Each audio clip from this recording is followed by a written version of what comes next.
नमस्कार, मैं हूं आपके साथ पूजा मोहन पांडे। हमारे इस खास शो खुशहाल हरियाणा में आप तमाम लोगों का स्वागत है।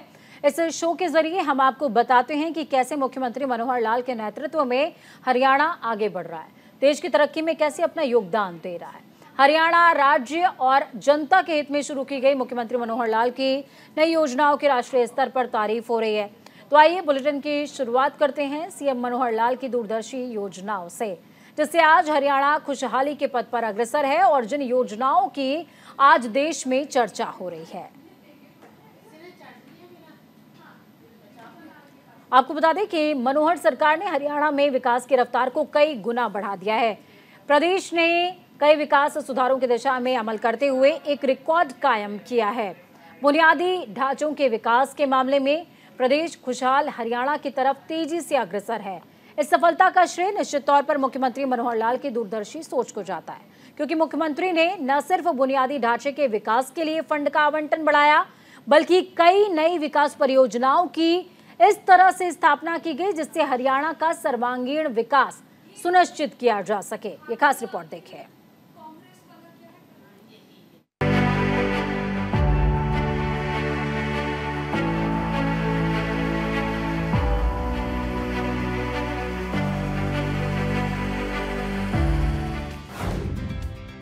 हरियाणा पुलिस की बल्ले बल्ले। सीएम मनोहर लाल ने दी सौगात। कई घोषणाएं कर जीता दिल। मुख्यमंत्री मनोहर लाल सबका साथ सबका विकास के सिद्धांत पर चलते हुए आमजन की सेवा कर रहे हैं। हरियाणा में मुख्यमंत्री ने एक समान विकास की विचारधारा को आगे बढ़ाया है, जिसकी वजह से हरियाणा खुशहाली की तरफ अग्रसर है।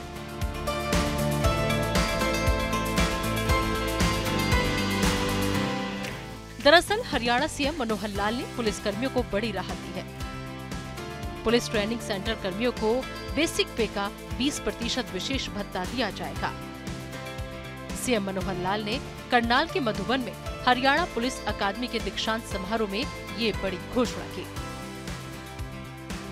इस दौरान सीएम मनोहर लाल ने कहा कि परेड में शामिल हुए 441 सब इंस्पेक्टर्स में से 61 बेटियां हैं, जो हमारे लक्ष्य से 15% के करीब हैं। साथ ही उन्होंने कहा कि पहले हरियाणा पुलिस में 3% महिला पुलिसकर्मी थी, जो आगे बढ़कर 10% हो गई है। मुख्यमंत्री मनोहर लाल ने कहा कि एक अकादमी इस पुलिस अकादमी से बाहर समाज की भी है, जहां पुलिस में रोजगार नहीं बल्कि सेवा के उद्देश्य से काम करना होगा। अगर स्वास्थ्य के नाते से कोई भी व्यक्ति गरीब, उसकी इलाज की आवश्यकता होती है तो खर्च उस पर न पड़े, तो ऐसे हमने 29 लाख परिवार 5 लाख रुपया वार्षिक उनका स्वास्थ्य बीमा ये करवाया गया। और इसके अंदर मुझे आपको बताते हुए एक प्रकार से मैं इसको खुशी तो नहीं कह सकता, ये संतोष कह सकता हूं कि लगभग 750 करोड़ रुपया हमने इसमें अभी हरियाणा के अंदर ऐसे लोगों के लिए उपलब्ध कराया है जिनको इस इलाज की आवश्यकता पड़ी है। और साथ ही साथ अब ऐसे लोग जिनकी आय 1,80,000 रुपए से ऊपर है, 3 लाख रुपए तक है, इनको भी थोड़ा प्रीमियम लेकर के 1,500 रुपए वार्षिक लेकर इनको भी जोड़ा गया है। लगभग 8 लाख परिवार ये इसके अंदर शामिल हो जाएंगे। भाइयों बहनों, इसी प्रकार एक गरीब परिवार जिसके बच्चे सरकारी स्कूलों में पढ़ने जाते हैं, लेकिन किन्हीं कारणों से उनको लगता है कि मुझे अपने बच्चे को प्राइवेट स्कूल में पढ़ाना है, उनकी भी जो फीस है हम भरते हैं। चिराग योजना के अंतर्गत इनको भी हमने जो है बच्चों को स्कूल में भेजने का काम कराया है। कोई भी हमारे गरीब परिवार का सदस्य बीमार न हो, इसके लिए उसकी हेल्थ की जांच, ये जांच के भी कार्यक्रम शुरू कराए हैं। निरोगी हरियाणा के अंतर्गत अभी तक 27 लाख लोगों की, गरीब परिवारों के ऐसे लोगों के टेस्ट ये कराए गए हैं, जिनके अंदर छोटे मोटे बीमारी के लक्षण मिलते हैं। इन सबको हम रेफर करते हैं और इनका इलाज ये प्रारंभ में शुरू कराते हैं ताकि उसकी बीमारी आगे न बढ़े। सीएम ने पुलिस विभाग को दिए सुझाव। सीएम ने हरियाणा पुलिस विभाग को सुझाव देते हुए कहा कि वर्दी के सम्मान के लिए हमें हमेशा तैयार रहना होगा। इसके साथ ही वर्दी के स्तर को बढ़ाने के साथ साथ पुलिस थानों के भी स्टार बढ़ाने चाहिए। सीएम मनोहर लाल ने कहा कि 1 से लेकर 7 स्टार तक पुलिस थानों को रेट किया जाना चाहिए। उन्होंने कहा कि कुछ दिन पहले 1 सितंबर से 25 तक ड्रग फ्री साइक्लोथॉन का आयोजन किया गया, जिसमें बड़ी संख्या में साइकिल सवारों ने भाग लिया।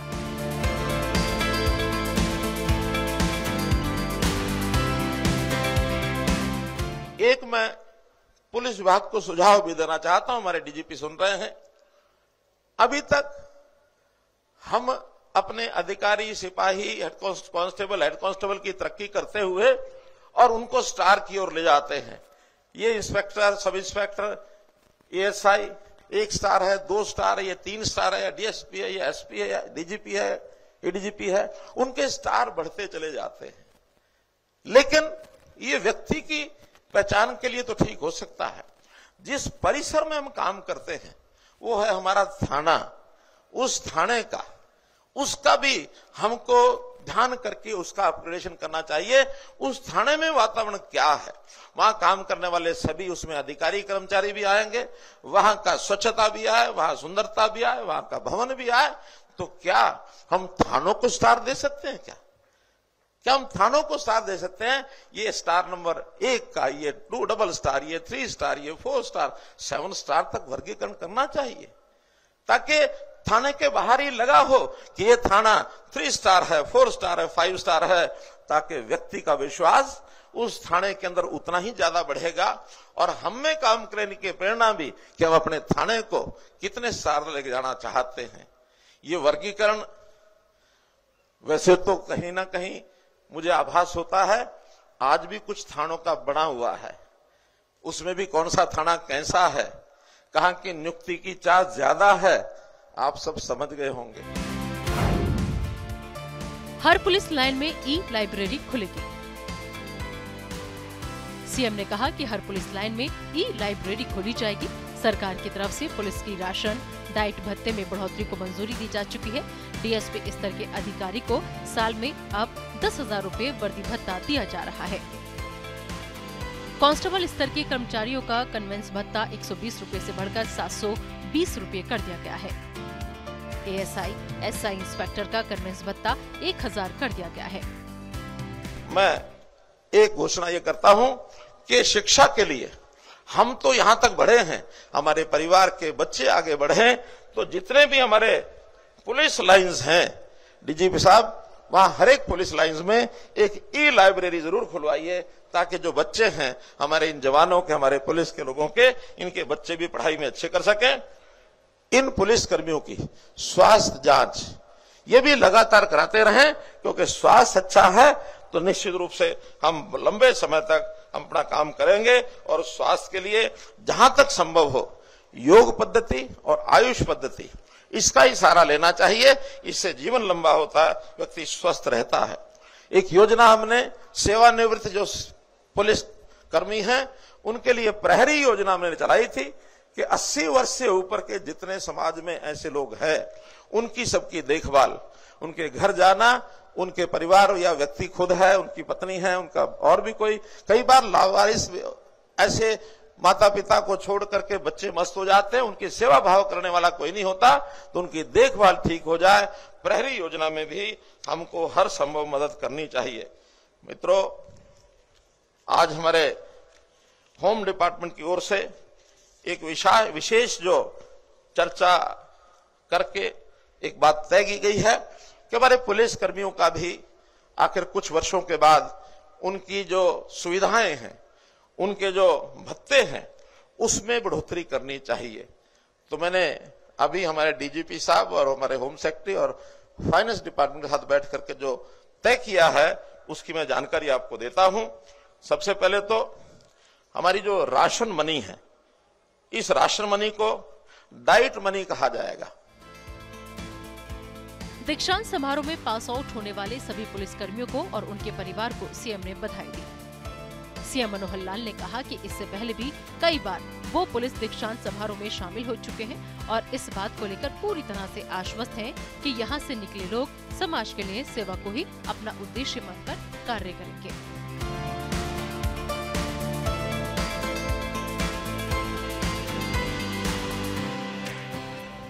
इसके पहले सीएम मनोहर लाल ने ऑनलाइन संवाद करते हुए राशि बढ़ाने के साथ गरीबों को सौगात दी है।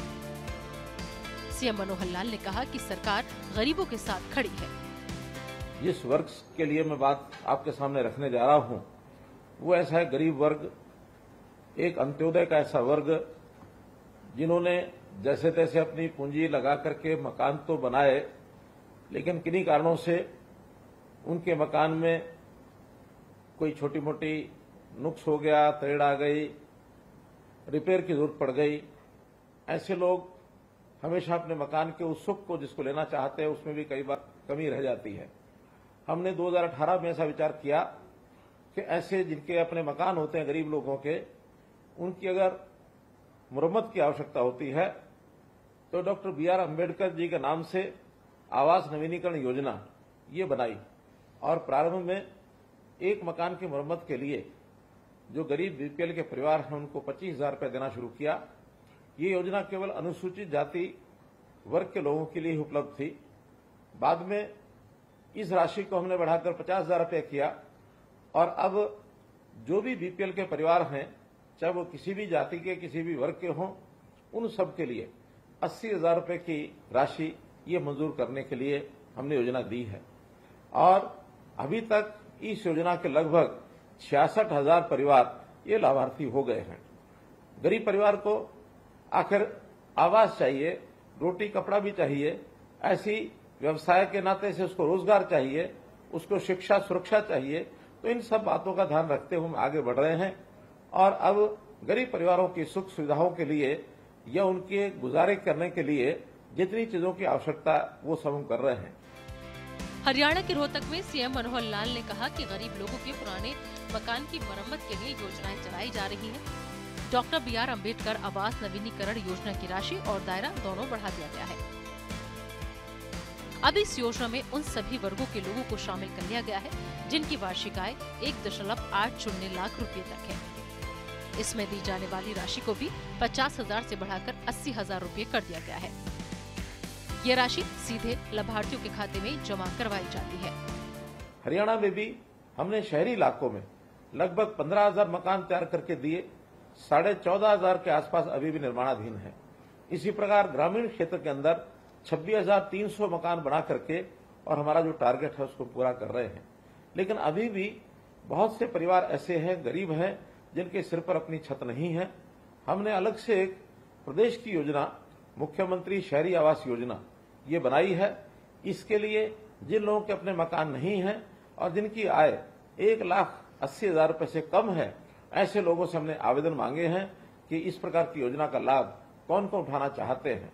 लगभग 1 लाख परिवारों की सूची हमारे पास आई है। अभी ये पोर्टल चालू है और भी नाम इसमें आ सकते हैं, लेकिन पहले चरण में हम 1 लाख मकान, ऐसे फ्लैट्स या प्लॉट्स ये उन लोगों को देंगे जिनके सिर पर छत नहीं है। तो इस प्रकार का ये काम हमें भी सुकून देता है। और आज की बातचीत के माध्यम से तो मैं ये भी जानकारी लेना चाहता हूं कि हमारी जो अंत्योदय की ये जो योजनाएं हैं, बहुत सी योजनाएं, इनका सीधा लाभ लोगों को कितना मिल रहा है। आखिर योजनाओं में हम लोगों ने शिक्षा के नाते से भी योजनाएं बनाई हैं, स्वास्थ्य के नाते भी बनाई हैं, अन्न के नाते भी बनाई हैं। प्रधानमंत्री जी ने प्रधानमंत्री गरीब कल्याण अन्न योजना कोविड के समय शुरू की थी और लगभग 80 करोड़ लोगों को और मुफ्त का अन्न ये देना शुरू किया था। हरियाणा में भी 1,80,00,000 लोग इसके लाभार्थी हुए थे। हमने जब विचार किया कि BPL के कार्ड ये 1,20,000 रुपए तक के कम लोगों को मिलते हैं, इसका लाभ ज्यादा लोगों को देने के लिए इसकी जो आय सीमा है 1,80,000 रुपए हमने कर दी, जिससे अब ये लाभ 29 लाख लोगों को, 29 लाख परिवारों को ये लाभ मिलता है, ताकि कोई भी व्यक्ति अन्न के कारण से या भूख के कारण से न सोए। तो ऐसे हरियाणा का कोई भी ऐसा व्यक्ति अब ये कह सकता है कि उसको अन्न के नाते से कभी कोई कमी नहीं आती है। सीएम मनोहर लाल इस योजना के लाभार्थियों से ऑनलाइन संवाद कर रहे थे। इस योजना के तहत 66,000 से अधिक लाभार्थियों को 370 करोड़ रुपए की अब तक सहायता दी जा चुकी है। अभी तक इस योजना के तहत 1 लाख लोगों ने ऑनलाइन आवेदन किया है। अभी तक इस योजना में गरीबी रेखा के नीचे आने वाले अनुसूचित जाति, विमुक्त जाति और टपरीवासी जाति के लोगों को योजना का लाभ मिलता था। इस अवसर पर अनेक लाभार्थियों ने मुख्यमंत्री को गरीबों को ध्यान रखने के लिए धन्यवाद दिया। सीएम मनोहर लाल ने योजना का लाभ उठाने वाले व्यक्तियों को बधाई देते हुए कहा कि उनकी सरकार पीएम मोदी के सामाजिक न्याय से संपूर्ण विकास की अवधारणा को साकार करने के लिए गरीबों के साथ खड़ी है। साथ ही सीएम मनोहर लाल ने कहा कि हमने गरीब से गरीब व्यक्ति के जीवन में सुधार लाने के लिए पंडित दीनदयाल उपाध्याय के अंत्योदय दर्शन से प्रेरित होकर प्रदेश में समाज कल्याण के अनेकों काम शुरू किए हैं। प्रधानमंत्री गरीब कल्याण अन्न योजना से मिल रहा लाभ। 80 करोड़ लोगों को मुफ्त राशन का लाभ। 1.38 करोड़ लोगों को मिल रहा इस योजना का लाभ। पीएम आवास योजना शहरी के तहत होगा फायदा।